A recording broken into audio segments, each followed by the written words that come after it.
ಈ ಅನ್ನಭಾಗ್ಯದ ಫಲಾನುಭವಿಗಳಿಂದ ಅಕ್ರಮವಾಗಿ ಅಕ್ಕಿಯನ್ನ ಮಾರಾಟ ಮಾಡಲಾಗ್ತಿದೆ ಅನ್ನೋ ಆರೋಪ ವಿಚಾರಕ್ಕೆ ಸಂಬಂಧಪಟ್ಟಂತೆ ರಿಪಬ್ಲಿಕ್ ಕನ್ನಡ ರಿಯಾಲಿಟಿ ಚೆಕ್ ಮಾಡಿದೆ. ವಾಸ್ತವವಾಗಿ ಏನಾಗ್ತಿದೆ ಅನ್ನೋದ್ರ ಸತ್ಯದ ಅರಿವು ಈ ರಿಯಾಲಿಟಿ ಚೆಕ್ನ ಸಂದರ್ಭದಲ್ಲಿ ಆಗುತ್ತೆ. ರಾಜ್ಯದಲ್ಲಿ ಸರಾಸರಿ ಒಬ್ಬ ವ್ಯಕ್ತಿ ಬಳಕೆ ಮಾಡಲಿಕ್ಕೆ ಬೇಕಾಗಿರೋದು 6 ಕೆಜಿಯಷ್ಟು ಅಕ್ಕಿ ಅಂತ ಹೇಳಿ ಉಲ್ಲೇಖ ಇದೆ. ಸರ್ಕಾರದಿಂದ 10 ಕೆಜಿ ಕೊಡ್ತಿದ್ದಾರೆ, ತಲಾ 10 ಕೆಜಿ. ಹೀಗಾಗಿ ಹೆಚ್ಚುವರಿಯಾಗಿರೋದು ಅಂದ್ರೆ ಅಗತ್ಯಕ್ಕಿಂತ ಹೆಚ್ಚಿಗೆ ಸಿಗ್ತಾ ಇರುವ ಅಕ್ಕಿಯನ್ನ ಸುಮ್ಮನೆ ಇಟ್ಕೊಂಡು ಏನ್ ಮಾಡೋದು, ಅದನ್ನ ಶೇಖರಿಸಿ ಇಟ್ಕೊಂಡು ಏನ್ ಮಾಡೋದು, ಅದ್ರ ಬದಲು ಮಾರಾಟ ಮಾಡ್ತಿದ್ದಾರೆ. ಹೀಗಾಗಿ ಹೆಚ್ಚುವರಿ ಅಕ್ಕಿಯನ್ನ ಕಾಳಸಂತೆಕೋರರಿಗೆ ಮಾರಾಟ ಮಾಡಲಾಗ್ತಿದೆ ಅನ್ನೋ ಅಭಿಪ್ರಾಯಗಳು ವ್ಯಕ್ತವಾಗ್ತಾ ಇದೆ.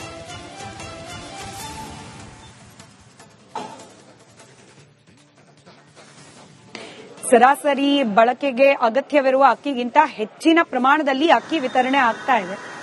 6 ಕೆಜಿ ಅಕ್ಕಿ ಸಾಕು. ಅದರಲ್ಲೂ ನಾವು ಈ ಉತ್ತರ ಕರ್ನಾಟಕ ಭಾಗದಲ್ಲಿ ಜೋಳದ ರೊಟ್ಟಿ ತಿನ್ನೋರು ಹೆಚ್ಚು, ನಾವಿನ್ನು ಹಳೆ ಮೈಸೂರು ಭಾಗಕ್ಕೆ ಬಂದ್ರೆ ರಾಗಿ ಮುದ್ದೆ ತಿನ್ನೋರು ಹೆಚ್ಚು. ಅಕ್ಕಿ ಬಳಕೆ ಕಡಿಮೆ ಆಗುತ್ತೆ. ಮಲೆನಾಡು ಭಾಗದಲ್ಲಿ ಅಕ್ಕಿ ಬಳಕೆ ಹೆಚ್ಚಿರಬಹುದೇನೋ, ಆದ್ರೆ ಸರಾಸರಿ ಎಲ್ರಿಗೂ ಕೂಡ ರಾಜ್ಯಾದ್ಯಂತ 10 ಕೆಜಿ ಅಕ್ಕಿ ಕೊಡ್ತೀವಿ ಅಂತಂದ್ರೆ ನಾವು ಬಳಕೆನೆ ಮಾಡಲ್ಲಪ್ಪ. ಒಂದು ಮನೇಲಿ 5 ಜನ ಇದ್ರೆ 50 ಕೆಜಿ ಅಕ್ಕಿ ಬರುತ್ತೆ, ಏನ್ ಮಾಡೋದು? ಅದಕ್ಕೆ ನಾವು ಕಾಳಸಂತೆನೋ ಮತ್ತೊಂದೋ ಮಗದೊಂದೋ ಎಲ್ಲಿ ನಮ್ ದುಡ್ಡು ಕೊಡ್ತಾರೋ ಅಲ್ಲಿ ಮಾರಾಟ ಮಾಡ್ತೀವಿ ಅನ್ನೋ ರೀತಿಯಲ್ಲಿ ಅಭಿಪ್ರಾಯಗಳು ವ್ಯಕ್ತವಾಗ್ತಾ ಇದೆ. ಕರ್ನಾಟಕ ಆಹಾರ ಸುರಕ್ಷತಾ ಆಯೋಗದ ವರದಿಯಲ್ಲೇ ಈ ಬಗ್ಗೆ ಉಲ್ಲೇಖ ಆಗಿದೆ. 5 ಕೆಜಿ ಅಕ್ಕಿ, ಬಾಕಿ 5 ಕೆಜಿ ಅಕ್ಕಿ ಬದಲು ನಗದು ನೀಡಿದ್ರೆ ಫಲಾನುಭವಿಗಳಿಗೆ ಆರ್ಥಿಕ ನೆರವು ಕೂಡ ನೀಡಿದಂಗಾಗತ್ತೆ ಅಂತ ಹೇಳಿ ತಜ್ಞರ ವರದಿಯಲ್ಲಿ ಸ್ಪಷ್ಟವಾಗಿ ಹೇಳಲಾಗಿದೆ. ಅಗತ್ಯಕ್ಕೆ ಅನುಸಾರವಾಗಿ ಅಕ್ಕಿ ಕೊಡಿ. ಸುಮ್ಮನೆ ಹೆಚ್ಚುವರಿಯಾಗಿ ಅಕ್ಕಿ ಕೊಡೋದ್ರಿಂದ ಈ ರೀತಿಯಾಗಿ ಕಾಳಸಂತೆಯಲ್ಲಿ ಮಾರಾಟ ಮಾಡಲಿಕ್ಕೆ ನೀವೇ ಅವಕಾಶ ಕೊಟ್ಟಂಗಾಗತ್ತೆ. ಇಂದಿರಾ ಕಿಟ್ ಪರ್ಯಾಯದಲ್ಲೂ ಕೂಡ ಅಕ್ರಮ ಆಗತ್ತೆ. ಈಗ ಕಳೆದ ಬಾರಿಯ ಬಜೆಟ್ನಲ್ಲಿ ಮಂಡನೆ ಆಯ್ತಲ್ಲ ಇಂದಿರಾ ಕಿಟ್ ಅಂತ ಹೇಳಿ, ನಾವಲ್ಲಿ ಅಡುಗೆ ಎಣ್ಣೆ ಜೊತೆಗೆ ಬೇಳೆಕಾಳು ಇತ್ಯಾದಿ ಕೊಡ್ತೀವಿ ಅಂತ ಹೇಳಿ ನೀವು ಹಂಗ್ ಕೊಟ್ಟರು ಕೂಡ ಅದರ ಪ್ರೊಕ್ಯೂರಿಂಗ್ ಪ್ರೊಸೀಜರ್ ಏನಿದೆ ಅಂದ್ರೆ ಸರ್ಕಾರ ಅದನ್ನ ಕೊಂಡುಕೊಂಡು ಅದಾದ್ಮೇಲೆ ಇಲಾಖೆಯಿಂದ ಕೊಡಬೇಕಲ್ಲ ಜನರಿಗೆ, ಅಲ್ಲಿಂದಲೇ ಅಕ್ರಮ ಶುರು ಆಗಿಬಿಡುತ್ತೆ. ಇದರ ಬದಲಿಗೆ ನೇರ ನಗದು ವರ್ಗಾವಣೆಯೇ ಸೂಕ್ತ ಅನ್ನೋ ಅಭಿಪ್ರಾಯಗಳು ವ್ಯಕ್ತವಾಗಿದೆ.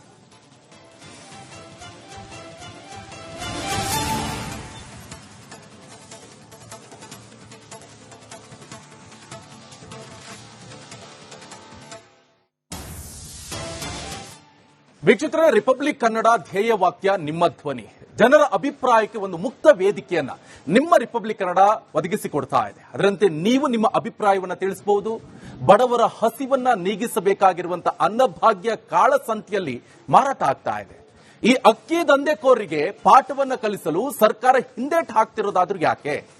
ಈ ಬಗ್ಗೆ ನಿಮ್ಮ ಅಭಿಪ್ರಾಯವನ್ನ ನಮಗೆ ಕರೆ ಮಾಡಿ ತಿಳಿಸಿ. ಜೊತೆಗೆ ನಮ್ಮ ಈ ವಾಟ್ಸ್ಆಪ್ ನಂಬರ್ಗೆ 2 ಲೈನ್ಗಳಲ್ಲಿ ನಿಮ್ಮ ಅಭಿಪ್ರಾಯವನ್ನು ಕೂಡ ಮೆಸೇಜ್ ಕೂಡ ಮಾಡಬಹುದು. ಇಷ್ಟು ಮಾತ್ರ ಅಲ್ಲ, ಎಕ್ಸ್ ಖಾತೆಯಲ್ಲೂ ಕೂಡ ನಿಮ್ಮ ಅಭಿಪ್ರಾಯವನ್ನ ಹಂಚಿಕೊಳ್ಬಹುದು. ಇವತ್ತಿನ ಟಾಪಿಕ್ ಅನ್ನಭಾಗ್ಯ ಅಕ್ಕಿಗೆ ಕನ್ನ ಹಾಕ್ತಿರುವವರ ವಿರುದ್ಧ ಕ್ರಮ ಯಾಕಿಲ್ಲ, ಸರ್ಕಾರ ಮೌನಕ್ಕೆ ಶರಣಾಗಿದ್ಯಾ ಎನ್ನುವಂತ ಪ್ರಶ್ನೆ. ಫಸ್ಟ್ ಕಾಲರ್ ರೆಡಿ ಇದ್ದಾರೆ. ಚಾಮರಾಜನಗರದಿಂದ ಆನಂದ್ ಅಂತ ಕರೆ ಮಾಡಿದ್ದಾರೆ. ಸರ್ ನಮಸ್ಕಾರ. ಸರ್ ನಮಸ್ತೆ ಸರ್. ಸರ್ ತಮ್ಮ ಅಭಿಪ್ರಾಯ ಏನು? ಸರ್ಕಾರ ಮೌನ ವಹಿಸಿದೆ ಅನ್ನೋದು ಒಂದು ಕಡೆ ಆದ್ರೆ, ಪಡಿತರ ಅಕ್ಕಿ ಕಾಳಸಂತೆಯಲ್ಲಿ ಮಾರಾಟ ಆಗ್ತಾ ಇರೋಂತ ವಿಚಾರ ಏನನ್ಸುತ್ತೆ ನಿಮ್ಗೆ?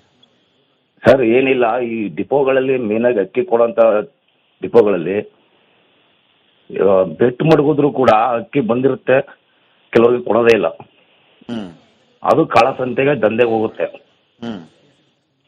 ಈ ಕೆಲವರು ಈ ತಿಂಗಳ ಅಕ್ಕಿ ತಗೊಂಡಿದ್ರು ಬರೋ ತಿಂಗಳು ಬನ್ನಿ, ಆಚೆ ತಿಂಗಳು ಬನ್ನಿ ಅಂತ ಹೇಳ್ತಾ ಇರ್ತಾರೆ. ಟೈಮಿಂಗ್ಸ್ ಇರಲ್ಲ. ಲಾಸ್ಟ್ ಇವತ್ತು ತಗೋಬೇಕು ಲಾಸ್ಟ್ ಅಂತಾರೆ, ರಾತ್ರಿ 10 ಗಂಟೆ ಅಕ್ಕಿ ಕೊಡಲ್ಲ. ಈಗ ಈ ಅವ್ರದ್ದು ಯಾರ್ಯಾರ್ದು ಉಳಿದಿರ್ತಾರೆ ಸರ್, ಇದೇ ಕಾಳಸಂತೆಗೆ ಹೋಗೋದು. ಬಡವರು ಯಾರು ಮಾರ್ಕೊಳಕ್ ಹೋಗಲ್ಲ. ಯಾರ್ದು ಅಕ್ಕಿ ಕೊಟ್ರಲ್ಲ ಸರ್, ಅದು ಕಾಳಸಂತೆಗೆ ಹೋಗುತ್ತೆ. ಇದಕ್ಕ ಕಡಿವಾಣ ಹಾಕ್ಬೇಕು ಸರ್, ಸ್ಥಳೀಯವಾಗಿ DDM. ಕರೆ ಮಾಡಿ ಅಭಿಪ್ರಾಯ ತಿಳಿಸೋದಕ್ಕೆ. ರಾಮನಗರದಿಂದ ನಾಗರಾಜ್ ಅವರು ಇದ್ದಾರೆ. ನಾಗರಾಜ್ ಅವರು, ಈಗ ಕಾಳಸಂತೆಯಲ್ಲಿ ಅಕ್ಕಿ ಕಳ್ಳತನ ಆಗ್ತಾ ಇದ್ರು ಕೂಡ ಸರ್ಕಾರದ ಮೌನ ಯಾಕೆ, ನಿರ್ಲಕ್ಷ್ಯನ, ಏನ್ ಕತೆ ಅಂತ? ಇನ್ನು ಮೊದಲಾಗಿ ಅಕ್ಕಿ ಯಾರು ಮಾರ್ತಾವ್ರೆ ಅನ್ನೋದು ತಿಳ್ಕೋಬೇಕಲ್ವಾ ಸರ್? ಏನೋ ಬಡವ್ರಿಗೆ ಅಕ್ಕಿ ಕೊಟ್ರೆ ಓಕೆ. ಇವರು 10 ಎಕರೆ ಜಮೀನಿದೆ, ಮೋಟರ್ ಬೈಕ್ ಇಲ್ಲ ಅಂದ್ರೆ ಕಾರ್ ಮಡಿಕೊಂಡು 10 ಎಕರೆ ಜಮೀನ್ ಮಾಡಿಕೊಂಡು ಕೋಟ್ಯಾಂತರ ರೂಪಾಯಿನ ಆಸ್ತಿ ಮಡಿಕೊಂಡು ಅವ್ರಿಗೆ ಅಕ್ಕಿ ಕೊಟ್ರೆ ಇವರು ಅಕ್ಕಿ ಏನೇನ್ ತಿಂದಾರ ಅವರು? ಸರ್, ನಾನೊಬ್ಬ ನಿವೃತ್ತ ಶಿಕ್ಷಕ, ನನಗೆ 1 ಕುಂಟೆ ಜಮೀನಿಲ್ಲ, ಪೆನ್ಷನ್ ಬರುತ್ತೆ ಸತ್ಯ. ನಾನು ಹೋಗಿ ಬೇಡ್ಕೊಂಡಿದ್ದೀನಿ, ತಾಲೂಕ್ ಆಫೀಸಲ್ಲಿ ಬೇಡ್ಕೊಂಡಿದ್ದೀನಿ, 15 ರೂಪಾಯಿ ನಂಗೆ ಅಕ್ಕಿ ಕೊಡ್ರಿ ನನಗ್ ಬೇಕು ಅಂತ. ಇವ್ರು ನನಗ್ ಕೊಡ್ತಾ ಇಲ್ಲ, ನಾನು ಇವ್ರು ಮಾರುವ ಅಕ್ಕಿನ 18ಕ್ಕೆ ತಗೋತಾ ಇದೀನಿ ಇಲ್ಲಿ. ನಾವ್ ಅದನ್ನೇ ತಿಂತಾ ಇರೋದು. ಇಲ್ಲಿ ನಾನೇ ಅವ್ರ ತಾವು ಇಲ್ಲಿ ಮುಸ್ಲಿಮ್ಸ್ ಬರ್ತಾರೆ ತಗೊಳ್ಳೋಕೆ, ಅಲ್ಲೊಬ್ಬ ಬರ್ತಾನೆ ನಮ್ಗೆ ನೋಡಪ್ಪ ಒಂದ್ 50 kg ತಂದಾಕ್ಬಿಟ್ಟು ಹೋಗಂದ್ರೆ ಹಾಕ್ಬಿಟ್ಟು ಹೋಯ್ತಾನೆ. ಇವರು ಫಸ್ಟ್ ಏನ್ ಮಾಡ್ಬೇಕು, ಈ ಎಲ್ಲಾರ್ಗು ಅಕ್ಕಿ ಕೊಡ್ತಾ ಇರೋದು ಮಹಾನ್ ತಪ್ಪು. ಬಡವ್ರು ಯಾರಿದ್ರು ಗುರ್ತಿಸ್ಕೊಡ್ಲಿ, ಯಾಕೆ ಮಾರಾರ ನೋಡ್ವಾ, ಮಾರಲ್ಲ. ಇವರು ಎಲ್ಲ ಕೋಟಿ ಕೋಟಿ ಆಸ್ತಿ ಇರೋರ್ಗೆಲ್ಲ ಅಕ್ಕಿ ಕೊಟ್ಟವ್ರೆ, ಎಲ್ಲ BPL ಕಾರ್ಡ್ ಮಾಡ್ಕೊಂಡವ್ರೆ, ಆಮೇಲೆ ಅದು ಅಂತ್ಯೋದಯ ಮಾಡ್ಕೊಂಡವ್ರೆ, ತಗೊಬರ್ತಾರೆ ಒಂದೊಂದ್ ಮೂಟೆ. ಸರ್ ಒಂದೊಂದ್ ಮನೇಲಿ 5 ಆಳು 6 ಆಳು ಇದ್ರೆ ಒಂದು ಮೂಟೆ ತಗೊಂಡೋಯ್ತಾರೆ. ನಮ್ ಕಣ್ಣೆದ್ರಿಗೆ ನಮ್ ಹೊಟ್ಟೆ ಉರಿತದೆ. ನಮ್ಗೆ ಯಾಕೆ ಕೊಡಿಲ್ಲ? 15 ರೂಪಾಯಿ ಕೊಡ್ತೀವಿ, ಕೊಡಿ. ಇವ್ರು ಕೊಡ್ತಾ ಇರೋದು ಮಹಾನ್ ತಪ್ಪು. ಅದಕ್ಕೆ ಅವ್ರು ಮಾರ್ತಾರೆ, ಅವ್ರು ತಿನ್ನೋದಿಲ್ಲ, ಮಾರ್ತಾರೆ. ಮಾರೋದು ಅವರೆಲ್ಲ ಅಜ್ಮೆಂಟ್ ಮಾಡ್ಕೊಂಡೆ ಒತ್ಕೊಂಡೋಯ್ತಾರೆ, ಮಾರ್ತಾರೆ. ಓಕೆ, ಥ್ಯಾಂಕ್ ಯು ನಾಗರಾಜ್ ಅವರೇ, ರಿಪಬ್ಲಿಕ್ ಕನ್ನಡ ಜೊತೆ ಮಾತನಾಡಿದ್ದಕ್ಕೆ. ಬಸವರಾಜ್ ಅಂತ ಹೇಳಿ ಮತ್ತೊಬ್ಬರು ನಮ್ಮ ವೀಕ್ಷಕರು ಮೈಸೂರಿನಿಂದ ಕರೆ ಮಾಡಿದ್ದಾರೆ. ನಮಸ್ಕಾರ ಸರ್. ನಮಸ್ತೆ ಮೇಡಮ್. ಹೇಳಿ ಸರ್, ಏನ್ ಹೇಳ್ತೀರಿ? ಮೇಡಮ್, ಈ ಸೊಸೈಟಿಲಿ ಅಕ್ಕಿ ಏನ್ ಕೊಡ್ತಾ ಇದ್ದಾರೆ, ಅದು ಒಂದು ಕಾರ್ಡ್ಗೆ ಕೊಡ್ತಾ ಇದೆ ಅಂತದ್ದು ಅಲ್ಲಿ ಮನೆಯಲ್ಲಿ ವಾಸ ಮಾಡೋ ಜನಕ್ಕಿಂತ ಅಕ್ಕಿ ಜಾಸ್ತಿ ಬರ್ತಾ ಇದೆ. ಅದು ಅವಾಯ್ಡ್ ಆಗ್ಬೇಕು ಅಂತ ಅಂದ್ರೆ ಏನು ಸೊಸೈಟಿ ನಡೆಸ್ತಾ ಇದಾರಲ್ಲ, ಅದು ಮ್ಯಾಕ್ಸಿಮಮ್ 90% ಗಿಂತ ಜಾಸ್ತಿ ಚುನಾಯಿತ ಪ್ರತಿನಿಧಿಗಳ ಕುಟುಂಬದ ಸದಸ್ಯರುಗಳು ಸೊಸೈಟಿ ನಡೆಸೋದು. ಮತ್ತೆ ಈಗ ನಾವು ಬಡವರು ಅಂದ್ಬಿಟ್ಟು ಯಾರು ಬರ್ತಾ ಇದ್ದಾರೆ, ಸರ್ಕಾರ ಯಾರಿಗ್ ಮಾಡಿದೆ ಅದು ಬಡವರಿಗೆ ಅಂತ ಅಕ್ಕಿ ತಗೊಂಡು ಹೋಗೋದು, ಆ ಅಕ್ಕಿನ ಅರ್ಧಕ್ಕಿಂತ ಜಾಸ್ತಿ ಎಲ್ಲಾರು ಬೇರೆಯವ್ರಿಗೆ ಮಾರ್ತಾ ಇದ್ದಾರೆ. ಅದೇ ಪ್ರಶ್ನೆ ಸರ್, ಯಾಕೆ ಮಾರಬೇಕು ಅನ್ನೋ ತರದಲ್ಲಿ ಪರಿಸ್ಥಿತಿ ಯಾಕೆ ಬರ್ತಿದೆ ಅಂತ? ಯಾಕೆ ಬರ್ತಾ ಇದೆ ಅಂತ ಅಂದ್ರೆ ಸರ್ ಮೇಡಮ್, ನೀವು ಅತಿ ಹೆಚ್ಚು ಉಪಯೋಗಕ್ಕಿಂತ ಜಾಸ್ತಿ ಬರ್ತಾ ಇದೆ ಅಂತ ಅಂದಾಗ ಅದನ್ನ ಮಡಿಕಂಡ್ ಏನ್ ಮಾಡ್ತಾರೆ? ಈಗ ಸರ್ಕಾರಕ್ಕೆ ಅದು ಮಿನಿಮಮ್ 35ರಿಂದ 40 ರೂಪಾಯಿ 1 kgಗೆ ಬೀಳ್ತದೆ.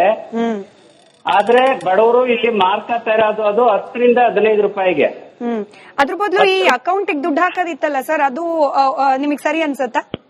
ಇದೊಂದೇ ವಿಚಾರ ಅಲ್ಲ ಮೇಡಮ್, ಯಾವ್ಯಾವ್ದು ಸಬ್ಸಿಡಿ ಅಂತ ನಾವು ಬಡವರು ಕೊಡ್ತೀವಿ ಎಲ್ಲಾದ್ರಲ್ಲೂ, ಎಲ್ಲಾ ವಿಚಾರನೂ ಸಬ್ಸಿಡಿ ಅಂತ ಏನು ಕೊಡ್ತೀವಿ ನಾವು, ಆಹಾರದ ಮೇಲೆ ಇರ್ಬೋದು, ಗೊಬ್ಬರದ ಮೇಲೆ ಇರ್ಬೋದು, ಇನ್ನೊಂದ್ರ ಮೇಲೆ ಇರ್ಬೋದು, ಎಲ್ಲ ಇವಾಗ ರೈತರಿಗೆ ಅಥವಾ ಇನ್ನೊಬ್ರಿಗೆ ಅಂತ ಅನ್ಬಿಟ್ಟು ಹೆಂಗೆ ಅಕೌಂಟ್ ಬಿಟ್ಟಿದೆ. ಇವಾಗ ಗ್ಯಾಸ್ ಅಲ್ಲಿ ಮುಂಚೆ ಸಬ್ಸಿಡಿ ಅಂತ ಕೊಡ್ತಾ ಇದ್ರು, ಅದೆಲ್ಲ ಅವ್ರದ ಅಕೌಂಟ್ಗೆ ಬರಕ್ ಸ್ಟಾರ್ಟ್ ಆದ್ಮೇಲೆ ಗ್ಯಾಸ್ ಅಂಗಡಿಯವರು ಮಾರ್ಕೊಳಕ್ ಆಗ್ತಾ ಇರ್ಲಿಲ್ಲ.